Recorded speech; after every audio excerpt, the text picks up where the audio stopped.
Hello and welcome to Art with Michael. This is the first video on my new YouTube channel where I'm going to try and take you through the process I go through to produce art. I am in no way an expert. There are some amazing people on YouTube at the moment who are doing images that are absolutely stunning. The work I'm going to do is going to probably be a little bit more basic, but hopefully over the course of these videos you'll see it improve and maybe we'll all learn something along the way. This is what I use to do my drawings.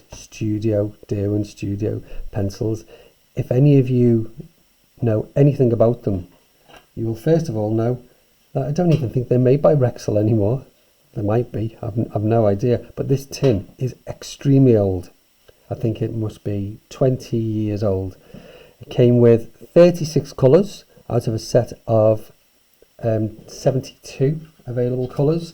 I believe a very similar set are available with different pencil styles, maybe they're round barrels and so on.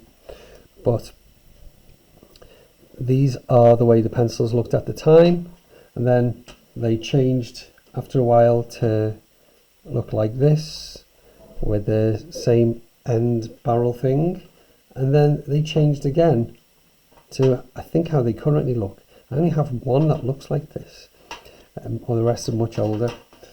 I also have them in a tin. The insert's gone, but I picked up individual pencils, so even though there were only 36 in the set, I think I have maybe 71, how annoying is that, of the original 72. Now, I store the pencils on the inside of here and on the inside of the other side. I just stack them on top of each other and hope I don't lose them. I think I may have lost some of them along the line, but not too many. I draw on this thing here. It's very big, it's not all fitting in the screen, but it is a Rotring college board. Now, not to give away too much, this is the piece I'm currently working on, and it is Grace Kelly. Now, it's a very nice board, this. If the end part clips up so it can hold your piece of work secure. It has a small guide at the bottom so we can hold it in place at the bottom as well.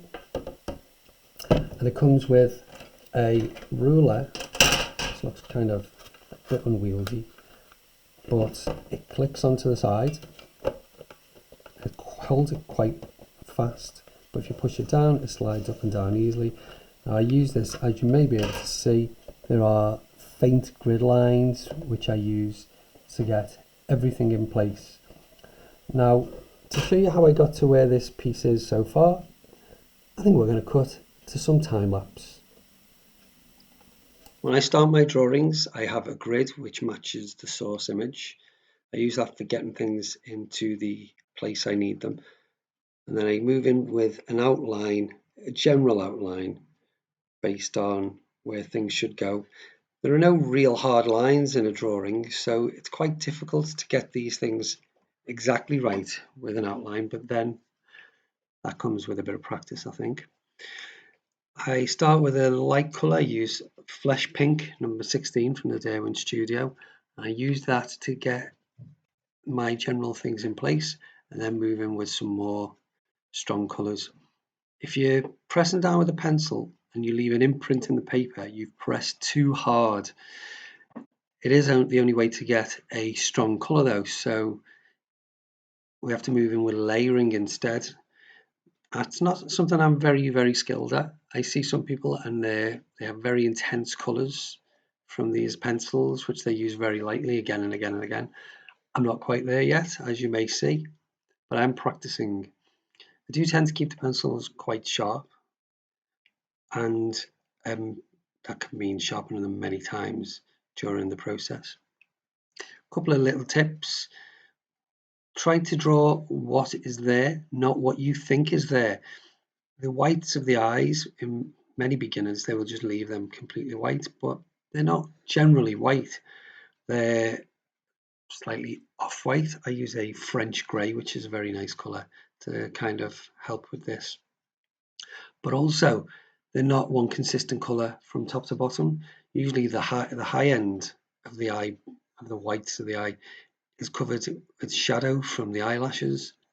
So you will want to try and get some darker shading in there, which you may be able to see at this point.